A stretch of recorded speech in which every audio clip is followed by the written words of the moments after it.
Rázová vlna či valeriána lekárska. A to sú témy tohto v poradí už 11. ročníka študentskej vedeckej konferencie, na ktorej vystúpia úspešní riešitelia stredoškolskej odbornej činnosti či prezentiády, takisto ako aj čestní hostia. So svojimi príspevkami vystúpia pred žiakmi a učiteľmi nielen z našej školy, ale z celého okresu. Čo si myslíš, že by pomohlo, aby boli študenti viac informovaní v tejto problematike? Tak v prvom rade si myslím, že čo by pomohlo hlavne študentom je fakt, že by mali väčšiu časovú dotáciu na túto problematiku, tým pádom, aby je dokázali vo väčšej hĺbke pochopiť, ako aj tvorba nových pracovných listov, aby si tie svoje vedomosti dokázali ďalej ukladať a ďalej ich spracovávať a využívať do budúcnosti, pokiaľ sa v tejto problematike budú chcieť ďalej orientovať. Dobre, ďakujem. V čom si myslíš, že je valeriána lekárska prínosná pre študentov, ktorí sa veľa učia a žijú ten študentský život? Tak valeriána lekárska je najväčší prínos v tom, že je veľmi dostupná a lacná. Valeriánu lekársku môžu študenti získať normálne v lekárni, alebo taký šikovnejší možno aj nájsť. Prezentiáda je súťaž pre žiakov Česká a Slovenská zameraná na prezentačné schopnosti.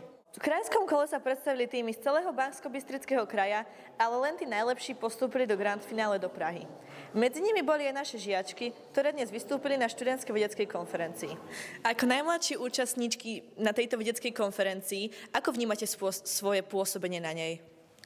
No, trošku sa cítim, že ničomu nerozumiem. A všetko je to také odborné, tak to, čo sme my prezentovali, sa mi zdalo také úplne iné.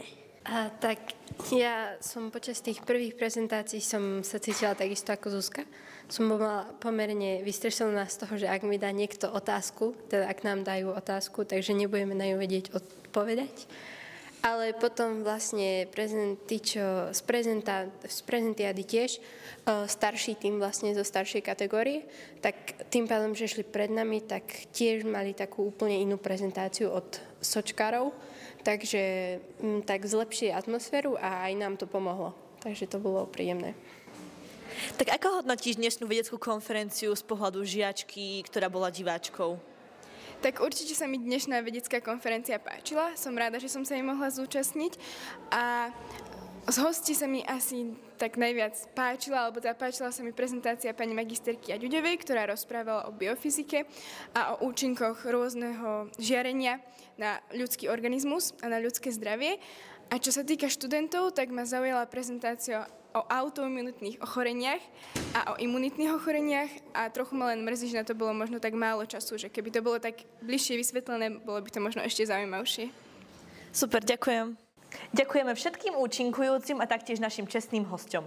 Dúfame, že nebolo posledný krát, že naša škola zorganizovala takúto úžasnú akciu, ktorá mala veľký prínos pre študentov. Z Gymnázia Ľudovita Štúra vo Zvolne, Ema Kubincová.